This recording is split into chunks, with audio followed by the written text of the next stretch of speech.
Subscribe करें और bell दबाएं ताकि कोई खबर रह न जाए।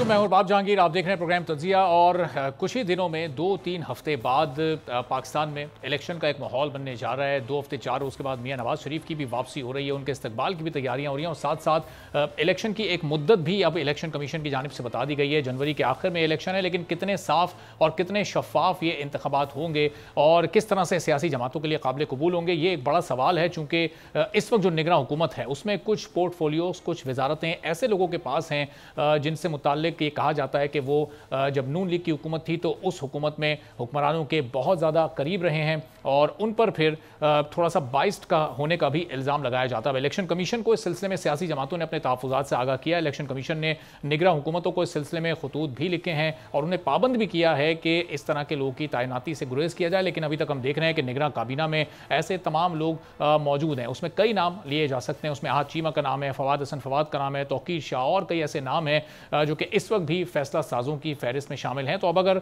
ये लोग साथ साथ चलते रहे और इलेक्शन तक ये निगरान हुकूमत का पार्ट रहे तो फिर पाकिस्तान पीपल्स पार्टी को कितने तहफ़्फ़ुज़ात होंगे इलेक्शन पर और फिर क्या उनके नज़दीक साफ और शफाफ इलेक्शन का इनेकाद यकीनी हो सकेगा। और निगरान हुकूमत इस वक्त जो स्टेप्स ले रही है मुल्क की बेहतरी के लिए, मईशत की बेहतरी के लिए, किसी एक मुंतखब हुकूमत के लिए वो सारे इक़दाम उठाना क्यों इतना ज़्यादा मुश्किल होता है। इन तमाम मौज़ूआत पर प्रोग्राम में गुफ्तगू करते हैं। मेहमानों का आपसे तारुफ कराते हैं। ससी पलीजो साहबा पाकिस्तान पीपल्स पार्टी की सीनियर रहनुमा हमारे साथ मौजूद हैं। अब्दुल्ला हमीद गुल साहब सरबराह तहरीके जवानान पाकिस्तान पार्टी के हमारे साथ मौजूद हैं। दोनों मौजूद मेहमानों का बहुत शुक्रिया। ससी पलीजो साहबा, आप लोग के लिए आप लोग के बहुत रिजर्वेशंस हैं इस वक्त निगरान हुकूमत और कैबिनेट पर, फिर इलेक्शन कमीशन पर भी। तो इलेक्शन कमीशन ने तो अब निगरान हुकूमत को ये कहा है कि इस तरह के लोग आप कैबिनेट में ना शामिल करें, लेकिन अगर अगले 2-3 माह तक ये तमाम लोग कैबिनेट का हिस्सा रहे और फैसला साजी का पार्ट रहे तो फिर इलेक्शन से मुताल्लिक क्या आप लोग के एतराज़ात होंगे? कबूल करेंगे उसको, नहीं करेंगे? क्या माहौल बनेगा आगे?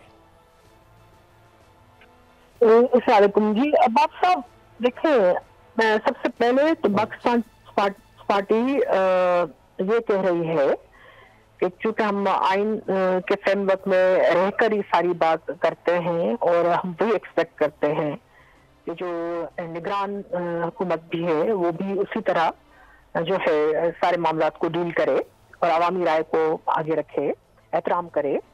पहली बात ये कि 90 दिन में होने चाहिए थे, इलेक्शन होने चाहिए, वो बात भी हम करते हैं। लेवल प्लेइंग फील्ड की जब हम बात करते हैं तो हम चाहते हैं कि जो भी पॉलिटिकल पार्टीज जो पाकिस्तान के इस्तेकाम और आइन की बात करती है और जिनका जो है पार्लियामेंट की सुप्रीमेसी में यकीन है और अहल है हर तरह से इलेक्शन में आने की, तो उन सबके लिए, न सिर्फ पीपल्स पार्टी के लिए, उन सबके लिए जो है वो एक मैदान खुला होना चाहिए ताकि इलेक्शन पे कोई उंगली उठा ना सके। ईसीपी के हवाले से तो बहुत सारी चीजें हैं और वक्तन फवक्तन हम उसको पॉइंट आउट भी कर रहे हैं। हमारा इलेक्शन के हवाले से एक सेल भी है पार्टी का, आपने देखा कि उस पर न सिर्फ हम वर्बल वे में जो है वो प्रेस कॉन्फ्रेंस है ये, लेकिन राइटिंग में भी ब्लैक एंड व्हाइट में हम जो है वो वक्तन फवक्तन बड़े ही अहम मामला पे हम वो अपनी शिकायत रख रहे हैं और लेकिन वो जवाब नहीं आ रहा है। अब पहले तो डिलिमिटेशंस के हवाले से भी इतना एक कंफ्यूजन मच गई है। मैं थोड़ी सी मिसाल सिर्फ दे दूं। ठट्टा जो हमारा साहिली पट्टी का जिला है उसमें जिस हल्के से मुझे इलेक्शन लड़ना थी वो हल्का ही रात बीच में गायब कर दिया गया। Can you believe it? यानी 3 हल्के सिंध के गायब कर दिए गए हैं एक कौमी, और उसमें जिसके लिए यानी मैं सेनेट भी मैंने छोड़ी थी, हर चीज को करके यहाँ में इतने अरसे से पार्टी के साथ कर रही थी और खवातीन कितनी आप उंगलियों पर गिनने जितनी है जो जनरल सीट पे आती हैं आपको जो है वो जी। अच्छा, तो ससी साहब ये कौन से आप हल्के की बात कर रही हैं और ये बताइएगा कि ये इस हल्के को खत्म करके क्या दूसरे हल्कों में फिर मिला दिया गया, यानी जिस सीट से आपने इलेक्शन लड़ा अब वो नशिस्त मौजूद ही नहीं है? जी जी, हमेशा हम लड़ते रहे हैं, पीपल्स पार्टी से जीतते रहे हैं। ये मीरपुर साकरो है, ठट्टा 2, और ये कराची जैसे खत्म होता है घगर पाठक और ससी टोल प्लाजा के बाद ये हल्का शुरू होता है और उसमें मैं जब भी मैंने इलेक्शन लड़ा है जीता है। फिर उसके बाद बीच में मैं सेनेट में जरूर गई थी और अब भी इस वक्त में जो है उसी के लिए जो है तैयारी थी। लेकिन सिर्फ मेरी एक सीट की बात नहीं है, नुमाइंदगी जो है साइली पट्टी की, ये भी एक इशू है। तो मैं बात कर रही हूँ कि ईसीपी ने ऐसे ऐसे फैसले किए हैं कि 5.5 लाख पर एक सूबाई हल्का, जहाँ डेल्टा है, जहाँ प्यास है, जहाँ पानी टेल में नहीं है, जहाँ अजाब है, वहाँ इस किस्म के फैसले हो रहे हैं, जिसको हम चैलेंज कर रहे हैं और करना चाहिए, वो हमारा राइट है। भले कोई कितना भी प्रेशर डाले, हम उस पर नहीं मानेंगे। दूसरी चीज ये है कि कैबिनेट में, जी हाँ बिल्कुल, हम समझते हैं आपने अपना केस आपने चैलेंज कर दिया इलेक्शन कमीशन के सामने? जी, प्रपोजल तो शुरू में रखे थे और इसी हफ्ते जो है हम उसमें अपने लॉयर्स की टीम के साथ, मैथ्स के साथ, सारी चीजों के साथ हम गए भी हैं। अभी मजीद उस पर जो है बाकायदे वो जो इलेक्शन कमीशन के जो रूल्स एंड रेगुलेशन है उसके मुताबिक जा रहे हैं, चैलेंज कर रहे हैं। ठीक है। अच्छा, तो अब अब्दुल्ला हमीद गुल साहब, ये आप देखें जिस तरह ससी पलीजो साहिबा फरमा रही हैं कि ये इनके हल्के को तो गायब ही कर दिया गया। अब अगर इस तरह की ये डीलिमिटेशन हुई है, चंद हल्के कम हो गए, तो वहाँ के उम्मीदवार तो फिर आएंगे, वो एतराज़ भी करेंगे और फिर वो इलेक्शन को किस तरह से मानेंगे? जो उनका स्ट्रॉन्ग होल्ड है, उन्हें मुस्तकबिल में वहाँ से इलेक्शन लड़ने का मौका ही नहीं मिलेगा। तो ये डीलिमिटेशन करके क्या अपने लिए मुश्किलात बढ़ा ली हैं इलेक्शन कमीशन ने? क्या समझते हैं आप? बिस्मिल्लाहिर्रहमानिर्रहीम। अरबाब साहब, बहुत शुक्रिया आपका। देखें, जहां तक ताल्लुक है इलेक्शन कमीशन का, उसको कुछ ग्राउंड रियलिटीज़ को उन्होंने इग्नोर किया है, जिसको मेरे ख्याल में केटर फॉर करना बड़ा ज़रूरी था। दूसरी तरफ जो है वो कराची शहर के ही हवाले से बहुत सारे एतराज़ात उठ रहे हैं, ख़ासतौर पे मरदमशुमारी के हवाले से। और तीसरी बात यह है कि इलेक्शन कमीशन के जो उन्होंने कुछ हल्के दरमियान में कुछ वार्ड्स, कुछ जो कस्बे थे, वो बिल्कुल अलहदा कर दिए। जाहिर है एक सियासतदान होता है, उसका एक अपना हल्का होता है, उसके अंदर उसने मेहनत की होती है, काम किया होता है, डेवलपमेंट्स की होती हैं, या अच्छाई की होती है या बुराई की होती है, दोनों सामने आ जाती हैं। अब जब ये डिलिमिटेशंस के ऊपर काम होता है तो मुझे ये मामला ऐसा नज़र आ रहा है कि ये इलेक्शन कमीशन से ऊपर चलने जाएगा और ये फिर बड़ी अदालतों में जाएगा। जब बड़ी अदालतों में जाएगा तो जाहिर है इसके अंदर जो है वो टाइम लगेगा। जब टाइम लगेगा तो इलेक्शन के डिले होने के चांसेस उसमें ज़्यादा हो जाएंगे। और साथ ही साथ ये है कि देखें ना, टाइम पे जो पीपल्स पार्टी है वो ये चाह रही है कि इलेक्शन जितने जल्द हो जाएं, वो तो बल्कि 60 दिन में चाहते हैं। और फिर हमें ये भी याद है कि जब असेंबली तोड़ी दी गई थी 3 दिन पहले, अपने वक्त को ख़त्म होने से पहले, जिसके ऊपर एतराज़ात भी उठे, तो नतीजा ये था कि जी इलेक्शन जो है हम 90 दिन के अंदर कराना चाहते हैं, लेकिन वो बात तो वही ख़त्म हो गई कि 90 दिन वगैरह की तो बात छोड़ ही दें। और ख़ास तौर पे जो पंजाब और केपी है, वहाँ तो जो आइन के मुताबिक मामला था वो तो कहीं बहुत दूर चला गया, उसका कोई, अब मेरे ख्याल में वो तो 200 दिन से भी ऊपर चले गए, तजावज़ कर गया। अब ये है कि ये सारी चीज़ के अंदर जो सियासतदान हैं वो कहाँ खड़े हैं। एक तरफ जो है वो कुव्वतें खड़ी हैं जो मुस्लिम लीग और उनके साथ खड़ी हैं, और वो इलेक्शन के अच्छा अब्दुल्ला साहब, ये सियासतदानों से मुतालिक आप ज़रूर कमेंट कीजिएगा, लेकिन बस ये एक छोटा सा मेरा सवाल ले लीजिएगा कि ये जो अब ज़ाहिर अदालत जाएंगे अगर ये लोग, तो मामला ताख़ीर की तरफ जाएगा। क्या फिर ये इलेक्शन कमीशन ने इंटेंशनली किया है कि ये इस तरह की हल्काबंदियाँ की जाएँ कि फिर अदालत जाया जाए और फिर ताख़ीर का शिकार हो जाए इलेक्शन? देखिए, मेरे ख्याल में हर चीज़ को हम एक जो कयास आराई या उसके ऊपर एक पीछे कोई एक कहानी के हिसाब से ना देखा जाए, तो कभी कभी गलतियां भी हो जाती हैं। जाहिर है इंसान होता है, उसके बहुत सारे एंगल्स होते हैं जो मेरे ख्याल में उनको मलहूज़े खातिर रखने चाहिए थे, लेकिन इलेक्शन कमीशन के कुछ मामलात जो हैं वो उनको। अब्दुल्ला साहब की आवाज़ नहीं आ रही। अब्दुल्ला साहब, आपकी आवाज़ मुझ तक नहीं पहुंची, मैं आपकी तरफ वापस आता हूं, अपने पॉइंट आप ज़रूर मुकम्मल कीजिएगा। ससी साहिबा, अब ये अगर इसके नतीजे में आप लोग ये चैलेंज करते हैं मामला और इलेक्शन कमीशन से आप लोग को इंसाफ नहीं मिलता, फिर आप अदालत जाएंगे, अदालत जाने के नतीजे में अगर इलेक्शन डिले होते हैं तो पीपल्स पार्टी तो ये पहले 90 दिन की डिमांड कर रही थी, अब जनवरी के आखिर में इलेक्शन हो रहे हैं, आप लोग के लिए फिर काबिल कबूल होगा कि जनवरी से भी आगे चले जाएं इलेक्शन? अरबाब साहब, बिल्कुल भी नहीं। हम चाहते हैं इलेक्शन टाइम पर हो, बल्कि ये भी लेट डेट दे दी उन्होंने। देखें, डिलिमिटेशन के प्रोसेस के लिए उन्होंने जो डेट्स दी हैं जिसमें हम चैलेंज कर सकते हैं, फिर उसमें फैसले आने हैं, उसके बाद ये जो लिस्ट लगेगी हतमी, ये हमारा राइट है कि जो चीज जहां गलत है, जहां 5.5 लाख पर, यानी बलूचिस्तान में कौमी हल्का एक 5.5 लाख पर होता है, या कराची में 3.5 लाख पर हल्का है, पंजाब में भी आपने 3.5 लाख है। हमारे यहाँ जो गरीब तरीन एरियाज है या बैकवर्ड है या साइली पट्टी है या समुद्री एरियाज है, वहां उन्होंने 5.5 लाख पर एक, यानी एक का सिरा कहाँ दूसरे का, ये तो थी जो जाहिर बात है हमारे वोटर्स को उसको बहुत तकलीफ हुई है। हम चैलेंज कर रहे हैं और इलेक्शन कमीशन को ये देखना चाहिए किसको खुश करने के लिए किया है। लेकिन जहां तक बात है इलेक्शन की, उसमें सिर्फ टाइम तो अहम तरीन चीज है। उसमें ये जो डिलिमिटेशन के प्रोसेस को चैलेंज करने से लेकर हातमी लिस्ट तक जो भी ये अगर कर लेते हैं ट्रांसपेरेंट वे में, आइन के तहत, इलेक्शन कमीशन के रूल्स के तहत, अभी तक तो रूल्स को उन्होंने सही तरह फॉलो नहीं किया। फाफिन की रिपोर्ट आई है, भले उनको जुटलाए इलेक्शन कमीशन, लेकिन वहां दम था। फाफिन की रिपोर्ट में बहुत सारे पॉइंट्स ऐसे थे जो बिल्कुल 10% वाली जो ऊपर नीचे वाली मार्जिन को भी उन्होंने नहीं देखा।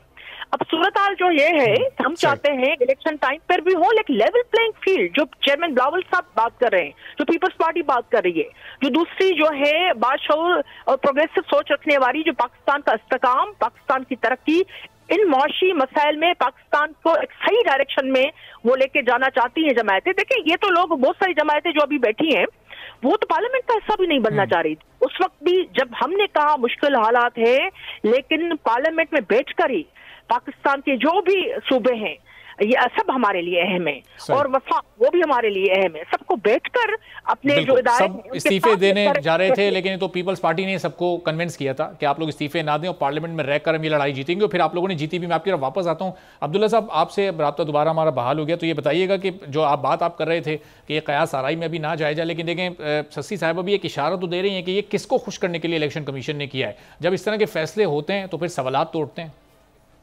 नहीं, देखिए, मेरे ख्याल में सियासी बयानबाजी जो है वो तो कभी भी की जा सकती है, उस पर तो कोई रोक टोक नहीं है, लेकिन कॉन्स्पिरेसी थ्योरीज जो है उनके ऊपर ज्यादा बिलीव नहीं करना चाहिए। और मैं समझता हूं कि यही अगर इलेक्शन कमीशन ने वो फैसले किए होते जो पीपल्स पार्टी को सूट कर रहे हैं या दीगर उनके सोच के लोगों को सूट कर रहे हैं, तो वो बिल्कुल ठीक हो जाता।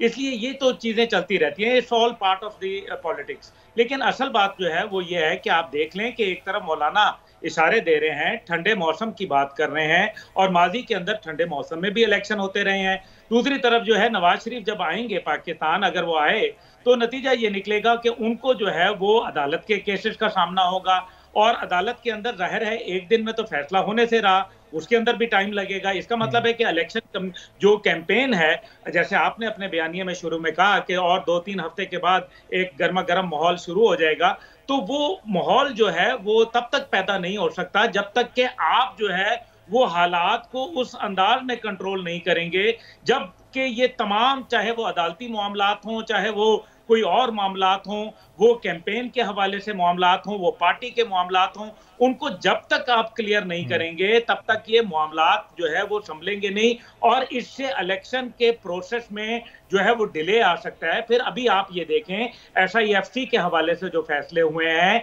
जो इस टाइम पे कैंपेन चल रही है बाकायदा जो मनीशियात फरोशों के खिलाफ, और इसी तरीके से स्मगलर्स के खिलाफ, इसी तरीके से आपका जो करेंसी के हवाले से और मुल्क में जो चोरों के हवाले से एक कैंपेन चल रही है, अगर इसके अंदर तवातर ना रहा तो फिर ये तो सारी चीजें जो हैं वो आपके ख्याल में ये क्या खड़ी होंगी।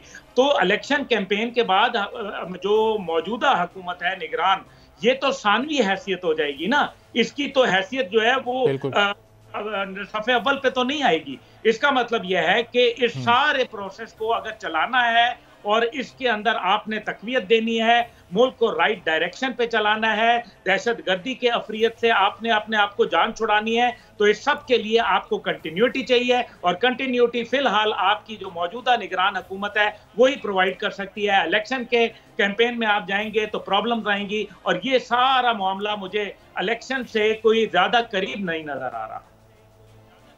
अच्छा, तो अब्दुल्ला साहब, लेकिन अब अगर इकोनॉमिक फैसले करने हैं, मुख्तलिफ ममालिक के साथ मुआहदात करने हैं, बड़ी सरमायाकारी लेकर आनी है, तो उसके लिए तो फिर एक मुंतखब हुकूमत चाहिए, एक लॉन्ग टर्म पॉलिसी चाहिए। ये कंटिन्यूएशन कितनी लंबी हो सकती है? इससे तो फिर जो गैर ममालिक से सरमायाकारी आनी है, क्या वो मुतासिर नहीं हो जाएगी? अरबाब जहांगीर साहब, देखें, बात यह है कि गैर ममालिक की जो सरमायाकारी है वो आपको ये बड़ा अजीब होता है। ये मगरिब जो होता है ना, ये बड़ा जालिम है। कहीं इसको बादशाहत सूट करती है, कहीं इसको जो है डेमोक्रेसी सूट करती है, कहीं इसको मिलिट्री हुकूमत सूट करती है। ये इसके अपने अपने शाखसाने हैं। आज आप बाकी को छोड़ें, थाईलैंड जो कि इस टाइम पे एक बड़ा कंसिडर्ड है, अमेरिका के बड़ा करीब तरीन मुल्क है, थाईलैंड में क्या है, एक किस्म का मार्शल लॉ ही लगा हुआ है ना। तो मकसद ये है कि आप देखें, वो थक्सिन वहां के प्राइम मिनिस्टर थे, उनके जो है वो बेटी को भी जो है वो नहीं आने दिया, खुद भी निकाल दिया, उनकी बहन जो थी उसको भी जो है वहां से निकाल दिया। तो क्या हालात हैं? तो फिर इसका मतलब यह है कि अगर आपको अमेरिका ने इस मामले के ऊपर सपोर्ट किया, जो कि मुझे यह नजर आ रहा है कि अफगानिस्तान में वो एक फ्रेंडली एंट्री चाहते हैं, और फ्रेंडली एंट्री के लिए उनको पाकिस्तान की फिर से एक दफा जरूरत पेश आ सकती है। इस सिलसिले के अंदर अगर आप गौर करें तो अभी आपने देखा कि अमेरिका और तालिबान के दरमियान में दोहा में दोबारा मुज़ाकरात हुए, उसका कोई सामने नहीं आया कि असल मकासद क्या थे। अब ये हैं वो बातें जिनको गौर करते हुए अगर आप देखेंगे कि जब भी सुपर पावर जब एंट्री करती है या एग्जिट करती है हमारे रीजन में, उसको यहाँ कंटिन्यूटी चाहिए, उसको ताकतवर लोग चाहिए, उसको जो है वो कॉम्प्रोमाइज्ड हुकूमतें नहीं चाहिए, क्योंकि आने वाली जो भी हुकूमत होगी वो 2/3 मेजॉरिटी वगैरह सोच भी नहीं सकती, उसको जो है वो कोएलिशन हुकूमत बनानी पड़ेगी। और अरबाज साहब, सबसे बड़ी बात यह है कि आपने कोएलिशन हुकूमत का जो शासनाना है वो अभी पीडीएम की शक्ल में देखा, जिसमें खुद बिलावल भुट्टो ने आखिर में यह कहा अपनी आखिरी स्पीच में कि हम नाकाम हो गए और वी फेल टू डिलीवर, और उसके अंदर उन्होंने मोरद इल्जाम नवाज शरीफ और जरदारी साहब को ठहराया, और उन्होंने ये बड़ा वाजे बोला, और ये डॉन अखबार की खबर है, ये मेरे अपनी जाति की खबर नहीं है। इसलिए ये बात जो है वो तय है कि मौजूदा निज़ाम में अगर आपने कोएलिशन हुकूमत लाए जिसने 57.4% डिवैल्यू कर दिया पाकिस्तान रुपी, इसी तरीके से 15 साल से कंटिन्यूटी ऑफ पॉलिसी जो है वो आपने देखा कि सिंध के अंदर वो एक मत चली, और उसके नतीजे के अंदर कराची शहर का जो हाल है, I don't want to comment on it, मैं यहाँ सियासी पॉइंट स्कोरिंग नहीं करना चाहता, लेकिन हकायक जो है वो उनको सामने रखना चाहता हूँ। जरा सी बारिश हो जाती है तो कराची शहर डूब जाता है, जरा सा जो है वो मामलात खराब हो जाते हैं। कराची का क्या हाल होता है, टूटी सड़कें, बुरे हाल, लॉ एंड ऑर्डर के मसाइल, ये बहुत एक मुश्किल जो है वो मामलात हैं। इसी तरीके से थरपारकर के अंदर जिस तरीके से मौत का रक्स हुआ, जहां लोगों का जो है वो आपके सामने ही है कि भूख से, अब्दुल्ला साहब बिल्कुल जो चीज़ें पॉइंट आउट कर रहे हो बिल्कुल दुरुस्त हैं, लेकिन जाहिर है कि इनमें से बहुत सारी चीज़ों पर शायद निगरान हुकूमत का मैंडेट नहीं है या इस तरफ उसकी भी तवज्जो नहीं है। बहरहाल उनकी फिर भी एज कम्पेयर टू किसी मुंतखब हुकूमत के कारकर्दगी बड़ी ज़बरदस्त। वसी साहब, अब ये जो निगरान हुकूमत इस वक्त कार्रवाइयाँ कर रही है, स्मगलिंग को रोक रही है, डॉलर की प्राइस नीचे आ रही है, महंगाई में कमी लाने की अभी तक कोशिश उनकी कामयाब तो नहीं हुई, लेकिन लग रहा है कि इसके असरात भी अब आना शुरू हो जाएंगे। तो ये तो अवामी तासुर फिर ये बनने लगेगा कि यही हुकूमत बेहतर है एक मुंतखब हुकूमत से, चूँकि पीडीएम की हुकूमत ने जिस तरह महंगाई में एक आम आदमी को मार दिया था, तो वो तो फिर इसी की कंटिन्यूएशन की बात करेगी। कैसे आप लोग वोट मांगने जाएंगे फिर उनके पास?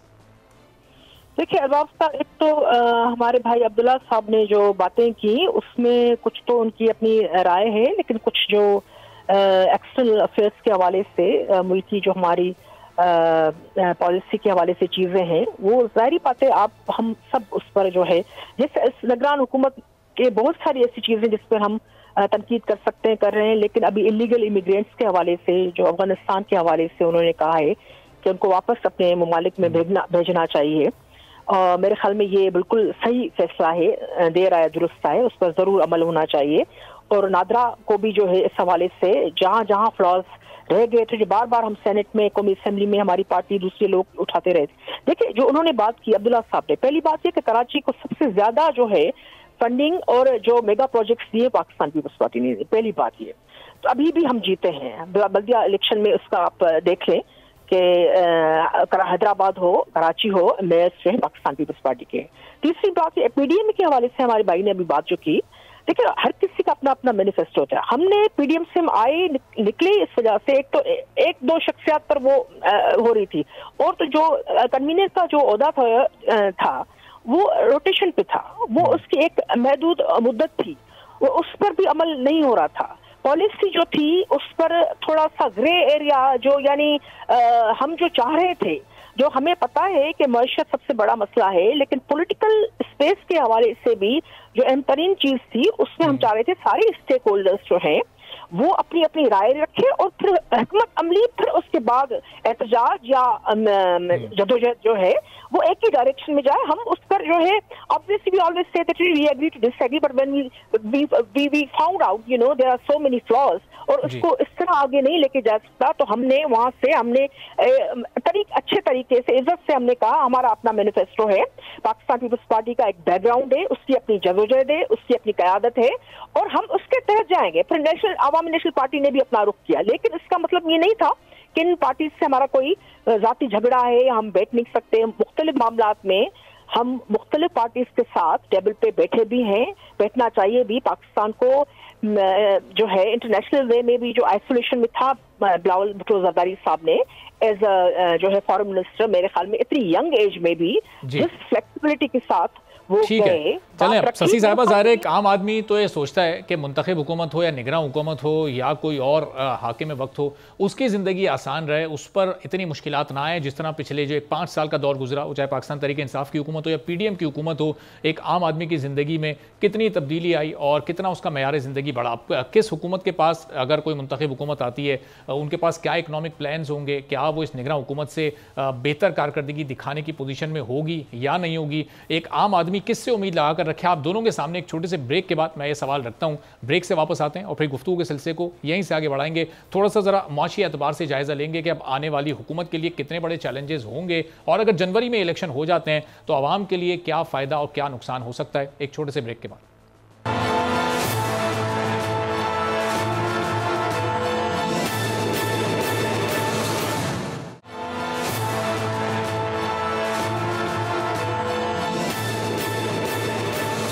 आपको खुशामदीद कहते हैं। अब्दुल्ला हमीद गुल साहब, शशि पलीजो साहिबा हमारे साथ मौजूद हैं। अब्दुल्ला हमीद गुल साहब, वक्त ज़ाय के बगैर मैं सवाल आपकी तरफ लेकर आता हूँ कि ये अगर चलें हम सपोज करते हैं कि जनवरी के एंड में इलेक्शन हो जाते हैं, एक कोलिशन गवर्नमेंट आ जाती है, आवाम का इसमें क्या फ़ायदा है माशी एतबार से? क्या उनकी ज़िंदगियों में कोई बेहतरी आते हैं आप देख रहे हैं अगले 6-8 माह में?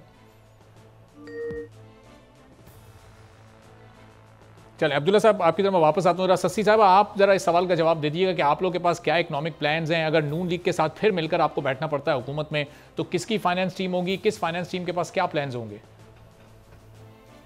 देखिए, मिलकर किसके साथ बैठना है, वो क्या सूरत हाल होती है वो बात की बात है।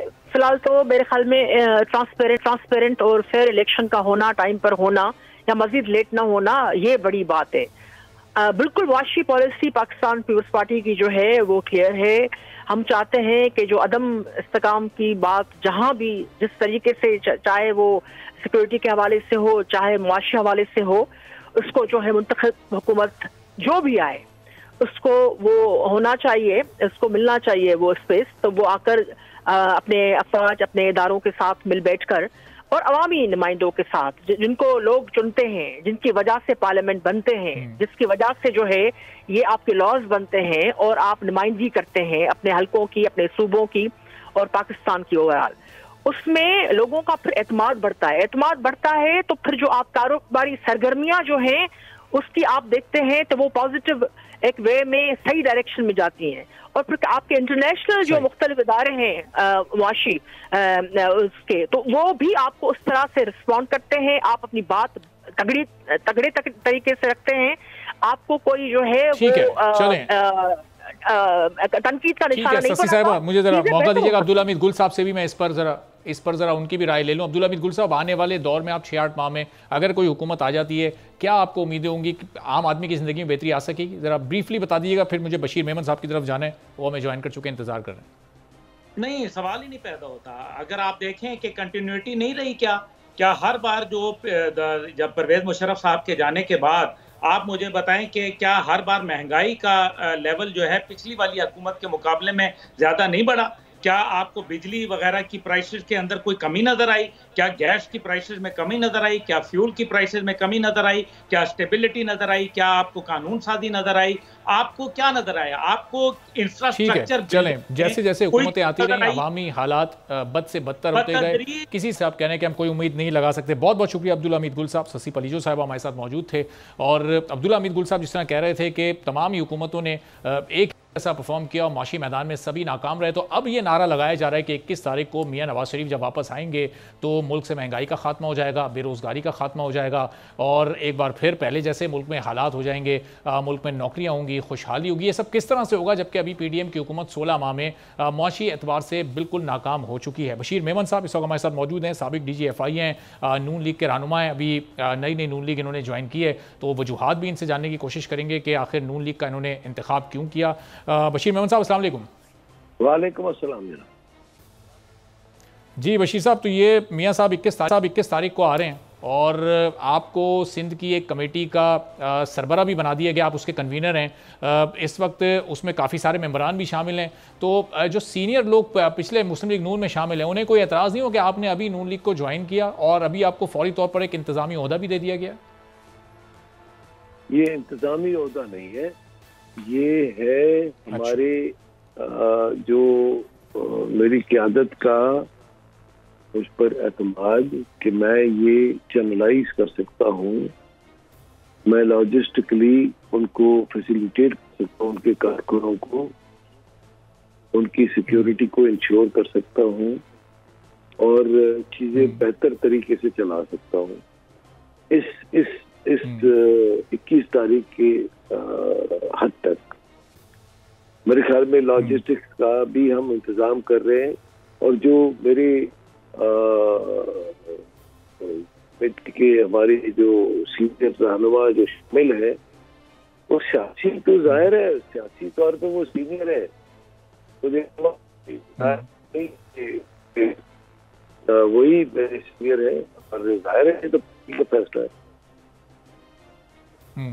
तो सर ये 21 तारीख तक तो ये इंतजामी ओहदा ही है ना, आपको इंतजाम ही करना है मियाँ साहब की सिक्योरिटी का, लॉजिस्टिक का और दीगर तमाम मामलात का, उनको मीनार पाकिस्तान तक पहुंचाने का। कारकुन यहाँ सिंध से जाएंगे, कराची से। अच्छा, यहाँ से जो जाएंगे उनकी, यहाँ से जो जाएंगे उनकी लॉजिस्टिक्स का, उनके ट्रांसपोर्ट का, उनके खाने पीने का, वो तो एक कमेटी है, वो मतलब उनका सारे का सारा इंतजाम।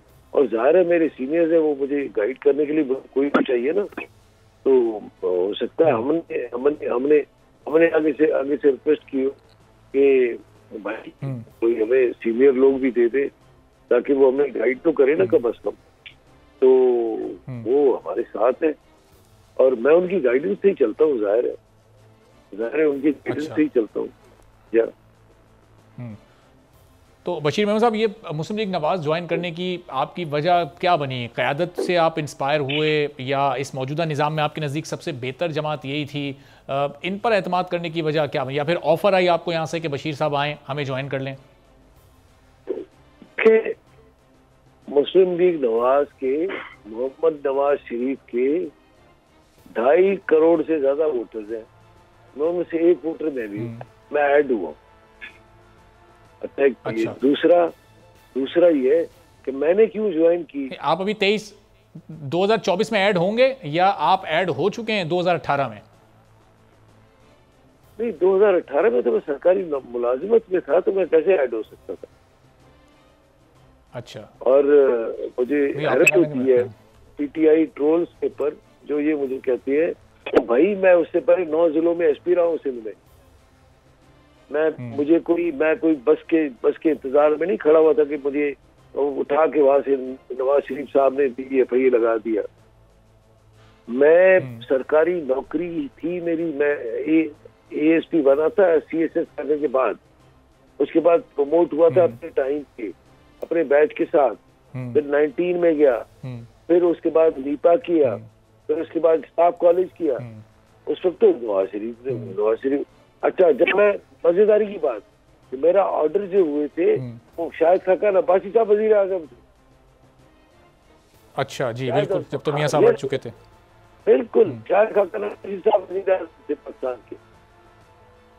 तो अच्छा, तो बशीर साहब, ये दौरान मुलाजमत भी आपकी पसंदीदगी नून लीग की तरफ ही थी, यानी ऐसी सियासी जमात आपको यही जमात पसंद थी, बेहतर लगती थी? मैंने एक साल नौकरी की नवाज शरीफ साहब के PMLN के दौर में, बाकी 1.5 साल तो PTI के साथ हुकूमत, PTI की हुकूमत थी, PTI की हुकूमत थी।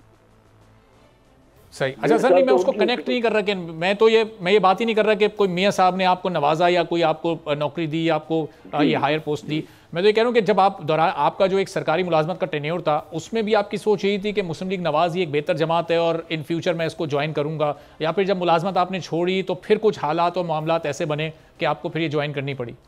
इतना दूर तो कोई भी नहीं सोचता, लेकिन मैं आपको एक अर्ज करूँ, अभी आजकल के जो पाकिस्तान के हालात हैं इकोनॉमी के, और पाकिस्तान को लीडर की जरूरत है, पाकिस्तान को लीडर की जरूरत है जो समझदार हो, जो क्राइसिस को फेस करना जानता हो, जिसकी इंटरनेशनली कोई इज्जत हो, जिसको इंटरनेशनली लोग जानते हो, जिसके पास तजुर्बा एक्सपीरियंस टीम हो। आप जो भी लीडर फिर रहे पाकिस्तान में उनको देख लें। फिर दूसरा, जो सच्चा भी हो, बाकिरदार हो, ईमानदार साबित हो चुका हो बाय द कोर्ट्स, फिर न सिर्फ पाकिस्तान, इंटरनेशनली मियां शहबाज शरीफ साहब के खिलाफ उन्होंने नेशनल क्राइम एजेंसी को भिजवाया था। मेरे जाने के बाद नेशनल क्राइम एजेंसी को भिजवाया था क्योंकि मनी लॉन्ड्रिंग में इन्वॉल्व है मियां शहबाज शरीफ साहब। उन्होंने इंटरनेशनल तो बशीर साहब ये कहा जो बशीर कह रहा था। बशीर साहब ये ईमानदारी या दयानतदारी की जो आपकी डेफिनेशन है वो सिर्फ ये इंटरनेशनल अदालतों की हद तक है या पाकिस्तानी अदालतों के फैसले भी फिर उसमें आप शामिल करते हैं? अच्छा, पाकिस्तान की जो अदालत का फैसला था वो तो आपको पता है, जज अशरफ मलिक वाला वीडियो स्कैंडल तो मैंने किया था ना, इंक्वायरी इन्वेस्टिगेट हमने किया था ना। फिर उसके बाद वो उनको अल्लाह गरीब के रहमत करे, उनकी वीडियो भी सामने आ गई थी। अच्छा, फिर उसके बाद वो हमने बंदे भी छोड़ दिए थे। फिर उसके बाद क्या हुआ, उसके बाद उसी केस में मरीम नवाज साहिबा को छोड़ दिया हाई कोर्ट इस्लामाबाद ने छोड़ दिया। उन्होंने कहा कि अक्विट कर दिया उसको और अपने सफदर को, और प्राइमरी एक्यूज के लिए कहा कि जी प्राइमरी एक्यूज पे ही केस नहीं बनता तो इन पे कहां से बनता है। इसका मकसद है कि उनके पर भी कोई केस नहीं बनता। खुद जस्टिस आसिफ सईद खोसा ने ओपन कोर्ट में कहा था कि ऐसे जज के कैरेक्टर को देख के मेरी आंखें शर्म से झुक गई हैं, लेकिन फैसलों को अंडू नहीं किया उसने, फैसले को अंडू नहीं किया। इसलिए वो भी उस वक्त एक प्रोग्राम का हिस्सा था। मैं बड़ी तल्ख बातें कर रहा हूँ एक एक्स चीफ जस्टिस के बारे में। आप कीजिए।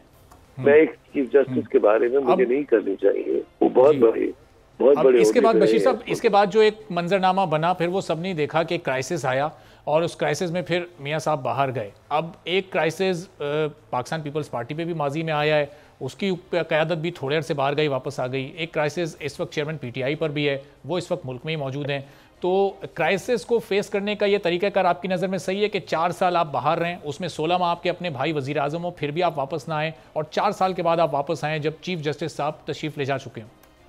मेरी बात सुने, अगर ये लीडर डरने वाला होता तो कन्विक्शन सुनने के बाद अपनी बेटी को साथ लेकर के लंदन से पाकिस्तान आया और जेल में गया सीधा। Simple, law abiding citizen of Pakistan, कानून पर अमल करने वाला आदमी। सजा मिली, लंदन में बैठ के सुनी और वहां से निकल के वापस आ गया।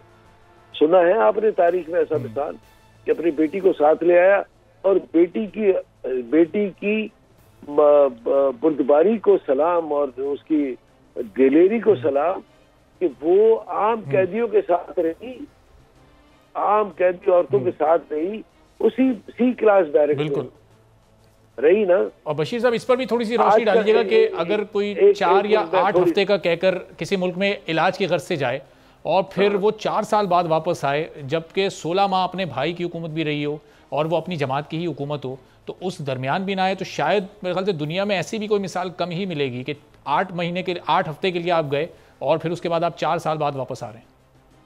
मैं उस पर अब क्या तबसरा करूं? आप तो वो सवाल कर रहे हैं, वो बात कर रहे हैं जो ट्रोल्स आजकल कर रहे हैं। मैं उनको ये कहता हूं कि भाई आपका लीडर तो वो है जो कि अपने जेल में भी चाहता है कि मेरे कलर, वो जो बाथरूम की जो टाइलें, वो इस फलाने कलर की बाथरूम की टाइलें लगा दूं। उसने खड़े होकर के कहा था न्यूयॉर्क में कि मैं इनको ये कर दूंगा, वो कर दूंगा। आज वो कहता नहीं मेरे साथ डिफरेंट ट्रीट करो। आज वो कहता कि मेरी बीवी ने चोरी की, मेरी बेगम ने चोरी की, हमने चोरी किया। मैं खैरात और ज़कात के पैसे खा गया हूँ, लेकिन मुझसे पूछे कोई ना। मैंने अच्छा, लेकिन बशीर साहब, मैं उनसे मुतालिक तो मैं सवाल ही नहीं कर रहा आपसे, उनका हम जिक्र ही नहीं कर रहे हैं। हम तो मियाँ साहब की ये बात कर रहे हैं कि ये पीडीएम की हुकूमत जब 16 माह रही, उसमें मियाँ साहब के पाकिस्तान वापस ना आने की क्या वजह थी? जबकि वो दुबई भी जा रहे थे, वो उम्रा करने भी जा रहे थे, वो छुट्टियां गुजारने दीगर ममालिक में भी जा रहे थे। मैं समझता हूँ कोई रीजन होगा डेफिनेटली, उनको जाहिर है। आपको जब भी मौका मिले आप मेहरबानी करके उन्हीं से पूछ लीजिए, मैं समझता हूँ उनकी जमात के, आप सीनियर रहनुमा उनकी जमात के, आपके इल्म में नहीं है कि आखिर क्या वजह बनी, जबकि डॉक्टर्स की इजाजत? सीनियर रहनुमा नहीं हूँ, मैं कारकुन हूँ। 2,50,00,000 लोग हैं उसके कारकुन, उनमें से मैं भी एक हूँ, उनमें से एक हूँ। जी हाँ, अच्छा, बहुत बड़ी जमात है। 2,50,00,000 तो 2018 में वोट भी नहीं मिले थे। मुस्लिम लीग नून को कोई 1,26,00,000 वोट मिले थे। ये आपने वोटर्स की तादाद को भी डबल, इतने वोटर्स होते तो 2018 में तो भाई 50% नहीं भी गए होंगे ना, और कॉन्फिडेंस में कि वैसे ही हम जीत जाएंगे, वोट देने की क्या जरूरत है? ये तो कैलकुलेशन है मेरी कैलकुलेशन है। अच्छा बशीर साहब, आप जब 21 तारीख को जब मियाँ साहब आ जाएंगे, अब क्या लग रहा है आपको? वो गिरफ्तार होंगे एयरपोर्ट से, या फिर वो मीनार पाकिस्तान जाएंगे और वहां पर एक बड़ा धुआंधार जलसा करेंगे, फिर अपने घर जाएंगे और फिर सरेंडर करेंगे? सूरत-ए-हाल क्या बनती है आपको नजर आ रही है? कितने चैलेंजेस होंगे उनके आने के बाद उनके लिए? मुझे नहीं पता, इतना मुझे पता है कि मैंने जिस लीडर को कायद माना है वो लॉ अबाइडिंग सिटीजन है। उनकी कानूनी टीम ने कोई काम जरूर किया होगा, उनको कानूनी मशवरा दिया होगा। कानून पे अमल करने वाले लोग हैं, तो उसने प्राइम मिनिस्टर होते हुए जीआईटी को इंक्वायरी को देखा, भुगता और ढका था। तो लेकिन बशीर साहब, आप जाहिर है कि आप डीजी एफआईए भी रहे हैं और कानूनी मामलात पर आप बड़ी गहरी नज़र रखते हैं। आपको बड़े बड़े केसेस आपने अपने दौर में उनकी इन्वेस्टिगेशन की है, तो ये तो आपको पता ही होगा।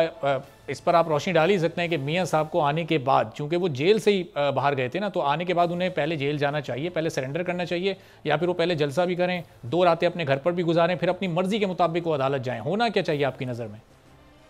नहीं, वो उसकी प्रोटेक्टिव बेल भी हो जाती है। मैं ये समझता हूँ उन्होंने कोई ना कोई निकाला होगा, मतलब उनको पता होगा he is a law abiding citizen, he will definitely abide by the law. वो ये कभी भी नहीं करेगा, हूलिगनिज्म नहीं करेगा, बैठ के जलसे आम में खड़े होकर के जज साहिबा को गालियां नहीं देगा। मैं आपको सच बात बता रहा हूँ, ये वो आदमी अच्छा, है। लेकिन वहां रहते हुए, लंदन में रहते हुए तो माजी में उन्होंने कई नाम लिए हैं, सिर्फ जजेस के नहीं, उन्होंने कई जर्नल्स के नाम लिए हैं, उनके भी एहतसाब की बात की है माजी में।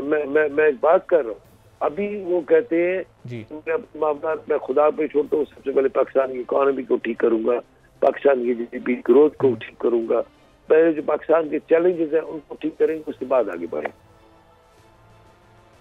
तो बशीर साहब, ये इतने बड़े बड़े चैलेंजेस ठीक करने के लिए मियाँ साहब की सेहत सही है? चूंकि जाहिर है कि वो अपना इलाज कराने बाहर गए थे, तो अब मुकम्मल तौर पर वो सेहतयाब है, इससे मुतालिक आपको इल्म है? चूंकि जाहिर है कि इसी तरह का एक चैलेंज आया था जब मियाँ साहब ने एक बहुत बड़ा फैसला, तारीखी फैसला किया था, एटम बम का यहाँ पे किया था तजुर्बा। उस वक्त भी दुनिया ने पाकिस्तान के साथ, उस वक्त भी क्राइसिस आए थे पाकिस्तान में, इकोनॉमिक क्राइसिस आए थे पाकिस्तान में, आपको याद होगा, डॉलर की। और उसको भी मियाँ साहब की हुकूमत ने, मियाँ साहब की तदब्बर ने, मियाँ साहब की फहम फरासत ने हर चीज को हल किया। अल्लाह का शुक्र है, अल्लाह की मदद।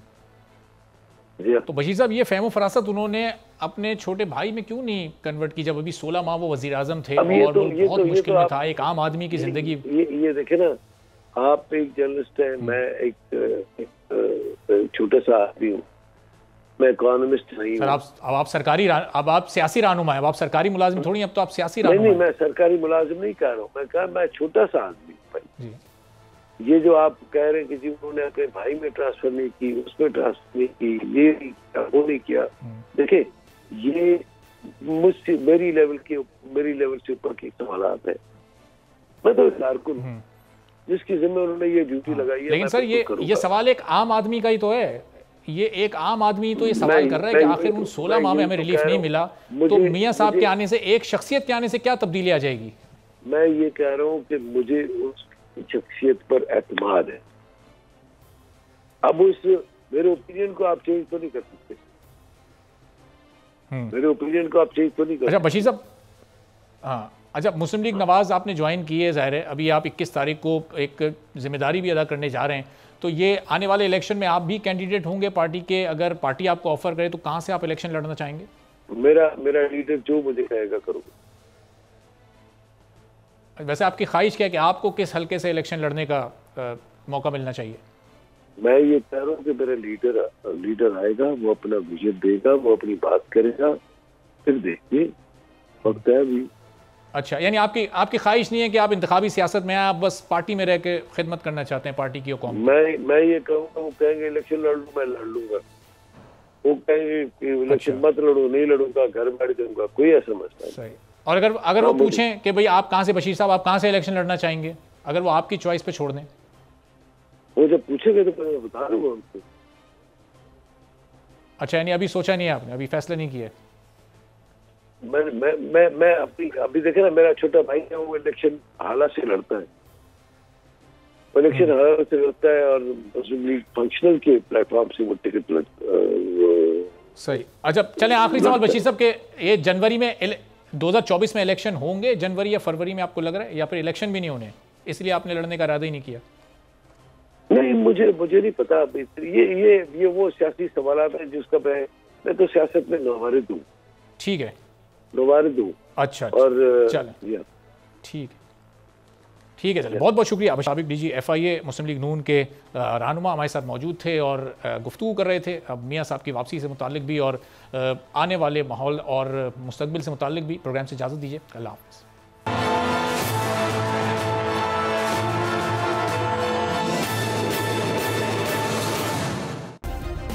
सब्सक्राइब करें और बेल दबाएं ताकि कोई खबर रह न जाए।